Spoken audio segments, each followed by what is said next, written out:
Hello friends, आप सभी का मेरे यूट्यूब चैनल पर स्वागत है। आज मैं आपको शुक्रवार संतोषी माता की व्रत कथा सुनाऊंगी। अगर आप शुक्रवार का व्रत करते हैं तो शुक्रवार की व्रत कथा अवश्य सुननी या पढ़नी चाहिए। ऐसा करने से माता की पूजा अर्चना संपूर्ण होती है। आज हम आपको संपूर्ण व्रत कथा के बारे में बता रहे हैं। आइए हम जानते हैं शुक्रवार की व्रत कथा के बारे में। एक गांव में एक बुढ़िया रहती थी जिसके 7 बेटे थे। 6 बेटे कमाने वाले थे और एक बेटा निकम्मा था। बुढ़िया माँ 6 पुत्रों का जूठा 7वें पुत्र को देती। 7वां पुत्र एक दिन अपनी पत्नी से बोला, देखो मेरी माता का मुझ पर कितना प्रेम है। वह बोली, क्यों नहीं, सबका जूठा बचा हुआ तुमको खिलाती हैं। वह बोला, जब तक आँखों से न देखें मान नहीं सकता।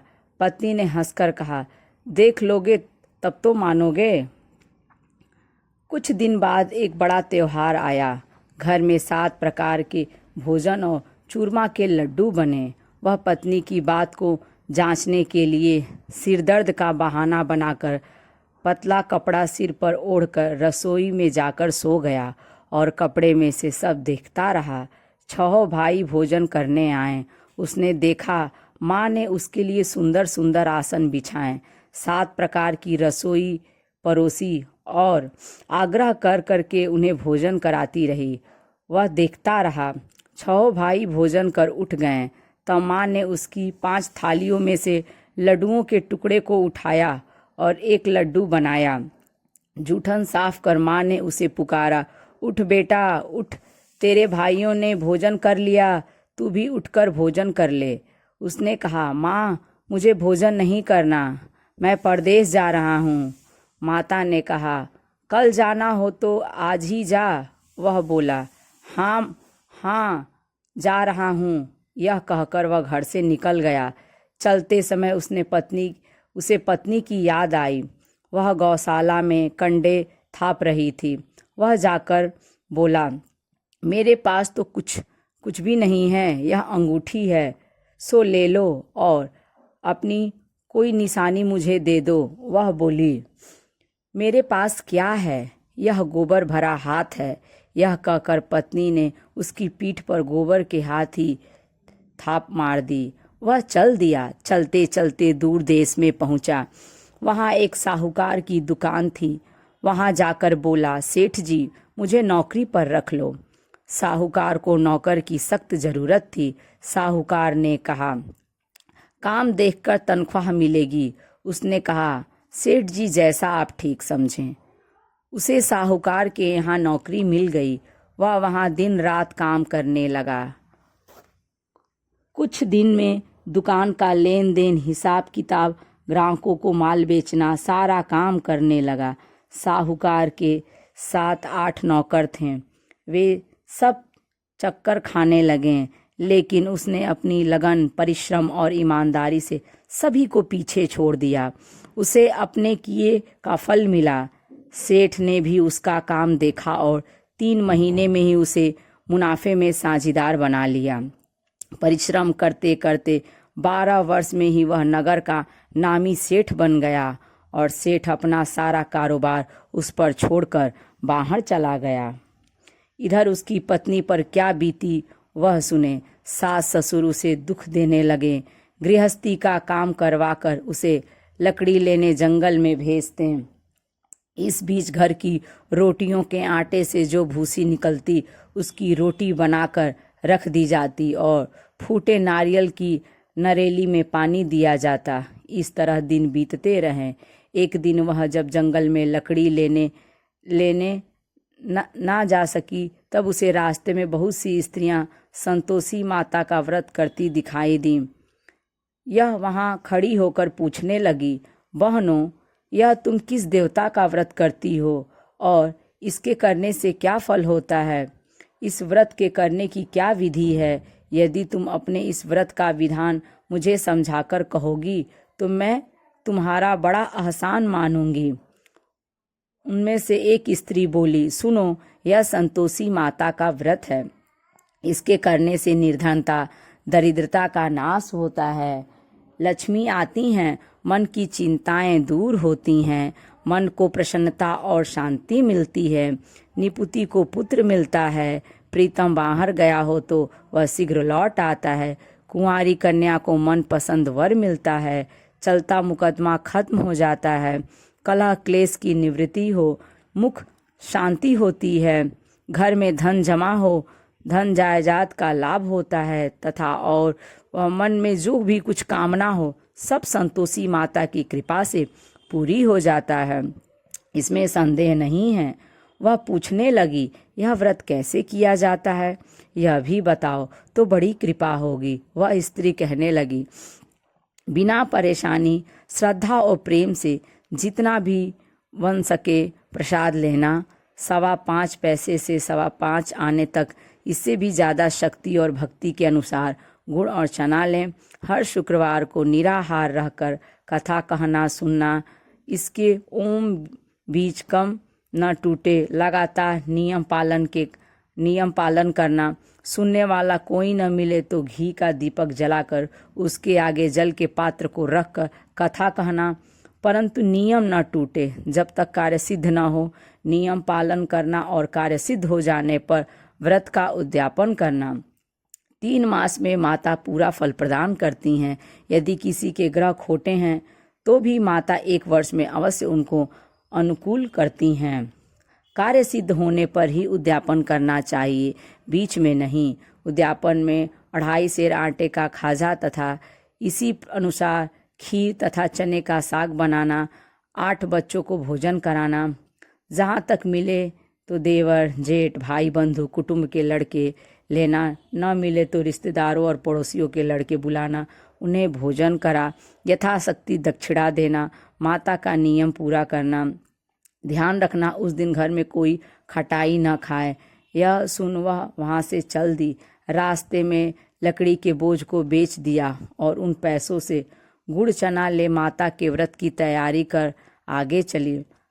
रास्ते में संतोषी माता के मंदिर में जा माता के चरणों में लौटने लगी, विनती करने लगी, माँ मैं दीन हूँ, निपट मूर्ख हूँ, व्रत के नियम कुछ भी नहीं जानती, मैं बहुत दुखी हूँ। हे माता, मेरा दुख दूर करो माँ, मैं तेरी शरण में आई हूँ।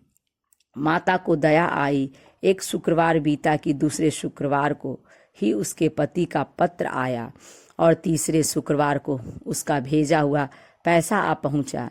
यह देखकर जेठानी मुंह सिकुड़ने लगी। इतने दिनों बाद इतना पैसा आया, इसमें क्या बढ़ाई है। लड़के ताने देने लगे। काकी के पास अब पत्र आने लगे, रुपया आने लगा। अब तो काकी की खातिर बढ़ेगी, अब तो काकी बुलाने से भी नहीं बोलेगी।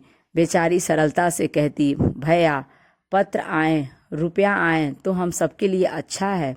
ऐसा कहकर आंखों में आंसू भरकर संतोषी माता के मंदिर में जा मातेश्वरी के चरणों में गिरकर रोने लगी।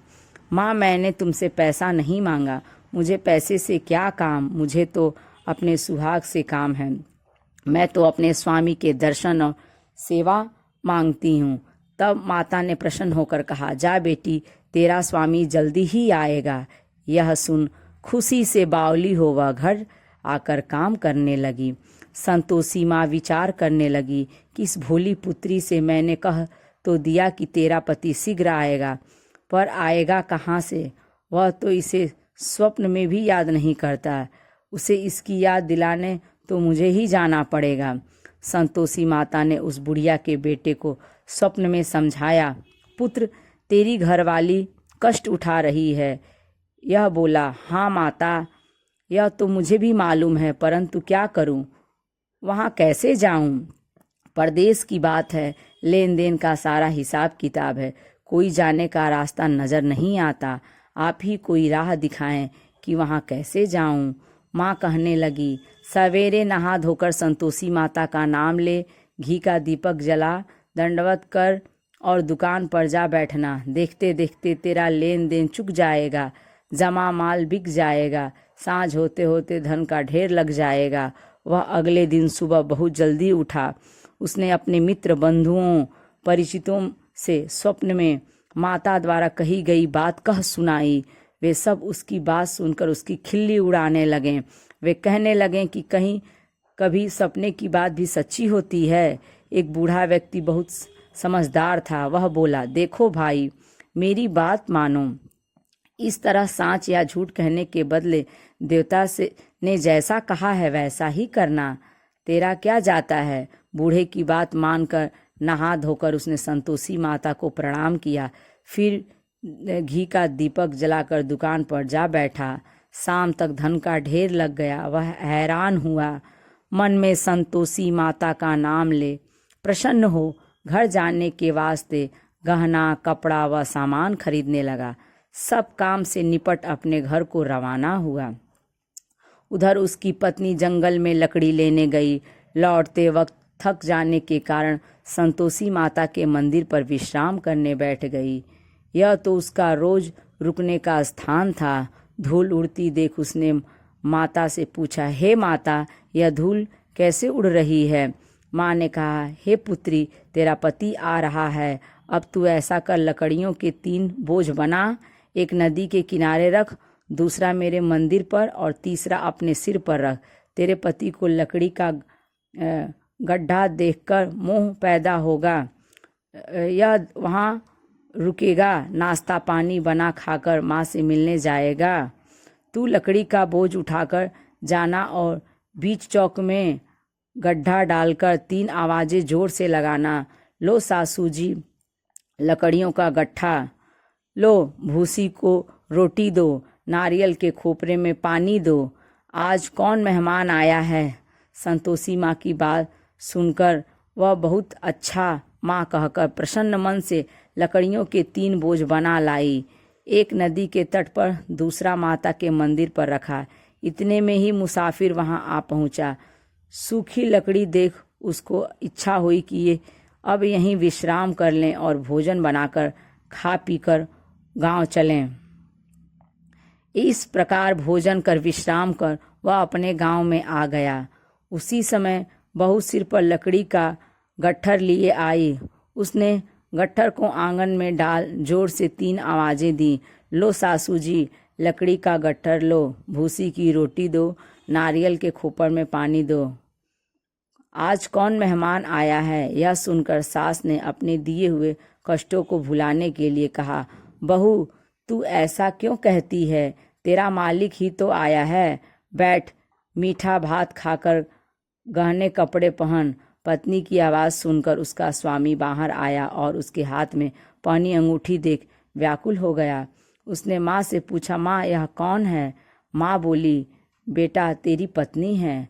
आज 12 वर्ष हो गए जब से तू गया है, तब से सारे गांव में जानवर की तरह भटकती फिरती है। कामकाज कुछ नहीं करती, 4 समय आकर खा जाती है। अब मुझे देखकर भूसी की रोटी और नारियल के खापरे में पानी मांगती है। वह बोला, माँ मैंने इसे भी देखा है और तुम्हें भी। मुझे दूसरे घर की चाबी दो, मैं उसमें रहूँगा। ठीक है बेटा, जैसी तेरी मर्जी कहकर माँ ने चाबी का गुच्छा बेटे के सामने रख दिया। उसने दूसरे घर को खोलकर सारा सामान जमाया। एक ही दिन में वहाँ राजा के महल जैसा ठाट बाट बन गया। अब क्या था, वह सुख भोगने लगी। अगला शुक्रवार उसने पति से कहा, मुझे संतोषी माता का उद्यापन करना है। पति बोला, बहुत अच्छा, खुशी से कर लो। वह उद्यापन की तैयारी करने लगी। सेठ के लड़कों को भोजन के लिए कहने गई। उन्होंने मंजूर किया, परंतु पीछे से जेठानी ने अपने बच्चों को सिखलाया, देखो रे, भोजन के समय सब लोग खटाई मांगना, जिससे उसका उद्यापन पूरा न हो। लड़के भोजन करने आए, खीर पेट भर खाई, परंतु बात याद आते ही कहने लगे, हमें कुछ खटाई खाने को दो। खीर खाना हमें भाता नहीं, देखकर अरुचि होती है। लड़के उठ खड़े हुए, बोले, पैसे लाओ। भोली बहू कुछ जानती न थी, उसने उन्हें पैसे दे दिए। लड़कों ने बाजार जाकर उन पैसों से इमली खरीदी और खटाई खाई। यह देखकर बहू पर माताजी ने कोप किया। राजा के दूत उसके पति को पकड़कर ले गए। अब सब मालूम हो जाएगा। जब जेल की रोटी खाएगा। बहू से यह वचन सहन नहीं हुआ। वह संतोषी माता के मंदिर में गई और कहने लगी, माता तुमने यह क्या किया? हंसाकर क्यों रुलाने लगी? माता बोली, पुत्री तूने मेरा व्रत भंग किया है, इतनी जल्दी सब बातें भुला दी। वह बोली, माता भूली तो नहीं हूँ, न कुछ अपराध किया है, मुझे तो लड़कों ने भूल डाल दिया, मुझे क्षमा करो माँ। माँ बोली, ऐसी भूल भी कहीं होती है? यह बोली, अब कोई भूल नहीं होगी। अब बताओ मेरे पति कैसे आएंगे? माँ बोली, पुत्री जा, तेरा पति तुझे रास्ते में ही आता मिलेगा। वह मंदिर से निकलकर बाहर आई तो रास्ते में उसका पति आता हुआ मिला। उसने पूछा, कहाँ गए थे? वह बोला, इतना धन जो कमाया है उसका कर राजा ने मांगा था, वह भरने गया था। वह प्रसन्न होकर बोली, भला हुआ, अब घर चलो। फिर अगला शुक्रवार आया। वह बोली, मुझे माता का उद्यापन करना है। पति ने कहा, ठीक है करो। वह फिर जेठ के लड़कों से भोजन करने को कहने गई।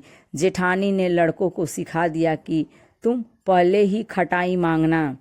लड़के भोजन करने बैठे, लेकिन भोजन करने से पहले ही कहने लगे, हमें खीर पूरी नहीं भाती, जी बिगड़ता है, कुछ खटाई खाने को दो। वह बोली, खटाई खाने को नहीं मिलेगी, खाना हो तो खाओ। उनके उठकर चले जाने पर उसने ब्राह्मणों के लड़के बुलाकर भोजन करवाया।